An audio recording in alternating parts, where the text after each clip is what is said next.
നമസ്കാരം. ഇന്നത്തെ കേരള മുഖ്യമന്ത്രി ആയിരിക്കുന്ന പിണറായി വിജയന്റെ ജീവിത കഥയാണ് ഇന്നത്തെ വീഡിയോ. 1945 കണ്ണൂരിലെ പിണറായി എന്ന ചെറു ഗ്രാമത്തിൽ ജനിച്ച് കേരള വിദ്യാർത്ഥി യൂണിയനിലൂടെ അക്ഷരങ്ങളെ വാണിഭക്കാരൻ്റെ തുലാസിലേക്കും വിജ്ഞാനത്തെ വിപണിയിലേക്കും ലേലം ചെയ്ത അസുരതയ്ക്കെതിരായിട്ടുള്ള പടയൊരുക്കത്തിൽ മുൻപന്തിയിൽ നിന്ന് കേരള വിദ്യാർത്ഥി പ്രസ്ഥാനത്തെ നയിച്ച് കർഷകൻ്റെയും കർഷക തൊഴിലാളികളുടെയും സാധാരണക്കാരൻ്റെയും നേതാവായി വളർന്നു വന്ന പിണറായി എന്ന പിണറായി വിജയൻ്റെ കഥയാണ് ഇന്നത്തെ വീഡിയോ. ഹായ് ഹലോ, ഞാൻ Abhilash. Welcome to true focus with Abi. 1945 May 25 മുണ്ടയിൽ കോരൻ്റെയും കല്യാണിയുടെയും മകനായി പിണറായി എന്ന പിണറായി വിജയൻ ജനിക്കുന്നത്. 14 മക്കളായിരുന്നു മുണ്ടയിൽ കോരനും കല്യാണിക്കും.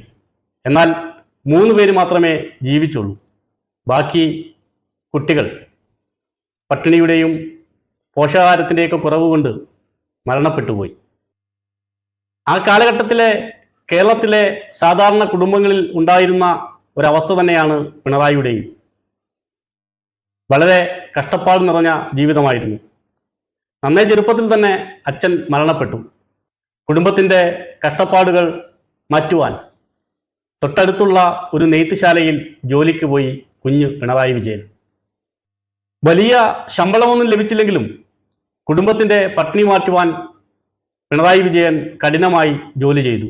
കഷ്ടപ്പാടുകൾക്കും ജോലിക്കും ഇടയിൽ പിണറായി വിജയൻ തൻ്റെ സ്കൂൾ വിദ്യാഭ്യാസം പൂർത്തീകരിച്ചു. തലശ്ശേരിയിലെ ബ്രണ്ണൻ കോളേജിൽ പ്രീ ഡിഗ്രിക്ക് ചേർന്നു. 60കളുടെ തുടക്കത്തിൽ കേരളത്തിലെ വിപ്ലവ പ്രസ്ഥാനം യുവാക്കളുടെ ഇടയിൽ വലിയ സ്വാധീനം ചെലുത്തി വന്നിരുന്ന സമയത്താണ് പിണറായി വിജയൻ ബ്രണ്ണൻ കോളേജിൽ പഠനം ആരംഭിച്ചത്. അങ്ങനെ പിണറായി ബ്രണ്ണൻ കോളേജിൽ വെച്ച് സ്റ്റുഡൻസ് യൂണിയനിൽ ചേർന്നു.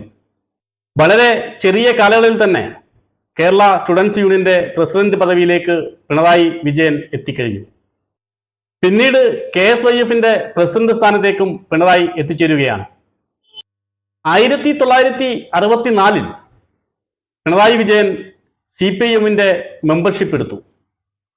1968 CPM കണ്ണൂർ ജില്ലാ കമ്മിറ്റി അംഗമായി. വെറും 4 വർഷം കൊണ്ട് ഒരു യുവജന നേതാവ് CPIMന്റെ ജില്ലാ കമ്മിറ്റി പോലുള്ളൊരു വലിയ ഘടകത്തിലേക്ക് എത്തിച്ചേരുകയാണ്.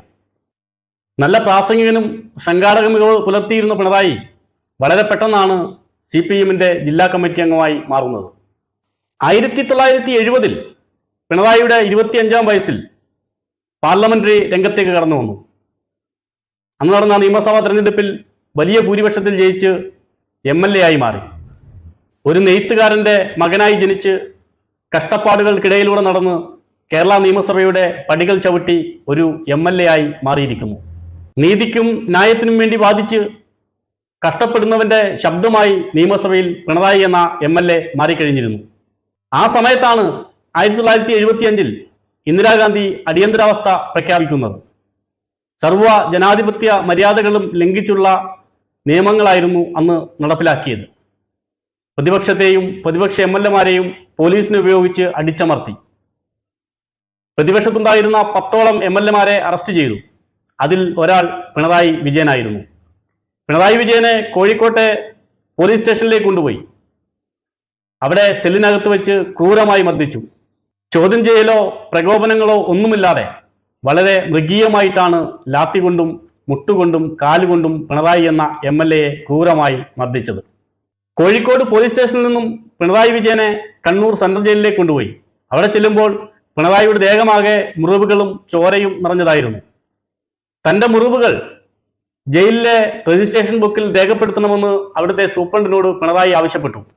വളരെ പുച്ഛത്തോടു കൂടിയിട്ടാണ് അന്നത്തെ സൂപ്രണ്ട് അത് തള്ളിക്കളഞ്ഞത്. അന്നത്തെ നിയമസഭ പിരിച്ചുവിടുന്നത് വരെ പിണറായി വിജയൻ ജയിലിൽ കഴിയേണ്ടി വന്നു. 1977 പിണറായി വിജയൻ തിരിച്ച് നിയമസഭയിലെത്തി. അന്ന് അദ്ദേഹം ഒരു പ്രസംഗം നടത്തി. വളരെ ചരിത്ര പ്രാധാന്യമുള്ള ഒരു പ്രസംഗം. പോലീസ് സ്റ്റേഷനിലും ജയിലിലും താൻ അനുഭവിച്ച പീഡനങ്ങളെക്കുറിച്ച് വിളിച്ചു പറഞ്ഞു. നിയമസഭ നിശബ്ദമായി നിന്നു. കൊടിയ ക്രൂരതയ്ക്കെതിരെയുള്ള ഒരു സ്റ്റേറ്റ്മെന്റ് കൂടിയായിരുന്നു ആ പ്രസംഗം. 1996 നയനാർ മന്ത്രിസഭയിൽ സഹകരണ വൈദ്യുത വകുപ്പ് മന്ത്രിയായി പിണറായി വിജയൻ. KSEBയെ നവീകരിക്കാൻ വേണ്ടി മന്ത്രി എന്ന നിലയിൽ വലിയ മാറ്റങ്ങൾ വരുത്തിയ വർഷങ്ങളായിരുന്നു അത്. പുതിയ എനർജി കപ്പാസിറ്റി കേരളത്തിന് ആവശ്യമാണെന്ന് കണ്ട അന്നത്തെ വൈദ്യുത വകുപ്പ് മന്ത്രി കനേഡിയൻ കമ്പനിയായ SNC ലാബിനുമായി കരാറിൽ ഒപ്പിട്ടു.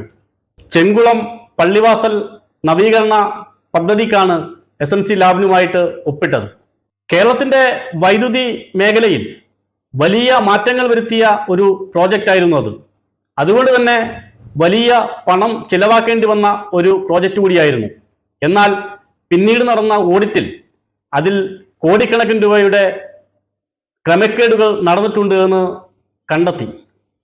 ഓഡിറ്റർ ജനറലിന്റെ കണ്ടെത്തൽ SNC ലാബിൽ കരാർ SNC കമ്പനിക്ക് വലിയ ലാഭവും കേരളത്തിന് വലിയ നഷ്ടവും ഉണ്ടാക്കി എന്നാണ് കണ്ടെത്തിയത്.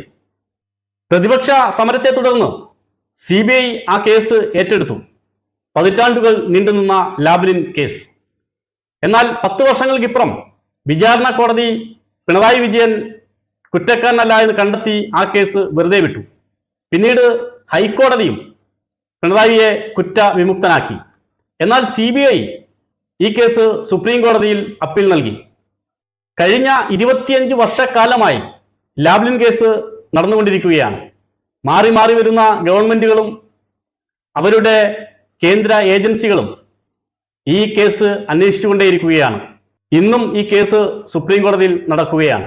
1998 മുതൽ 2015 വരെ കേരളത്തിലെ CPIഎമ്മിന്റെ സംസ്ഥാന കമ്മിറ്റിയുടെ സെക്രട്ടറിയായി പിണറായി വിജയൻ, കർക്കശക്കാരനായ പാർട്ടിയുടെ സംസ്ഥാന സെക്രട്ടറി. 17 വർഷമാണ് CPIഎമ്മിന്റെ സംസ്ഥാന സെക്രട്ടറിയായി പിണറായി വിജയൻ തുടർന്നത്.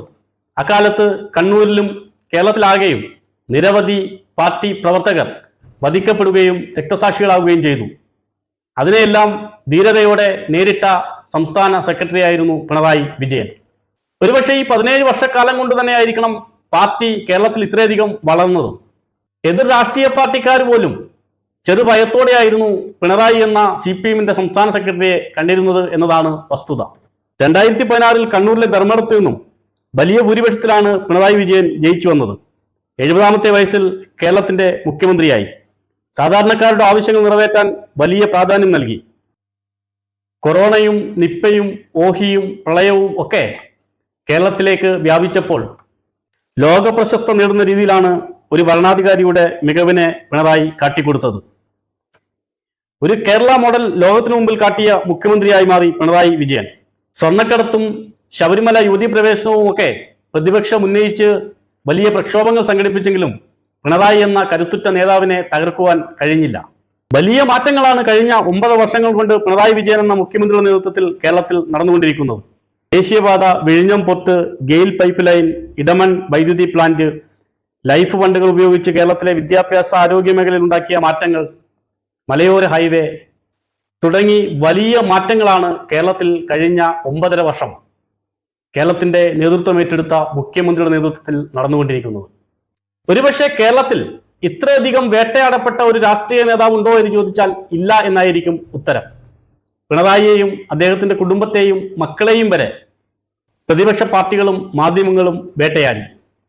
എത്ര ആരോപണങ്ങളും അന്വേഷണങ്ങൾ വന്നാലും മടിയിൽ കനവുള്ളവൻ മാത്രം ഭയപ്പെട്ടാൽ മതി എന്ന് പറഞ്ഞ് 2 കൈയും ഉയർത്തി ഈ കൈയിൽ കറ പറ്റിയിട്ടില്ലെന്ന് ഉറക്കെ പറഞ്ഞ് ചിരിച്ചു നിൽക്കുന്ന പിണറായി വിജയൻ എന്ന കേരളത്തിന്റെ മുഖ്യമന്ത്രിയാണ് നാം ഇന്ന് കണ്ടുകൊണ്ടിരിക്കുന്നത്.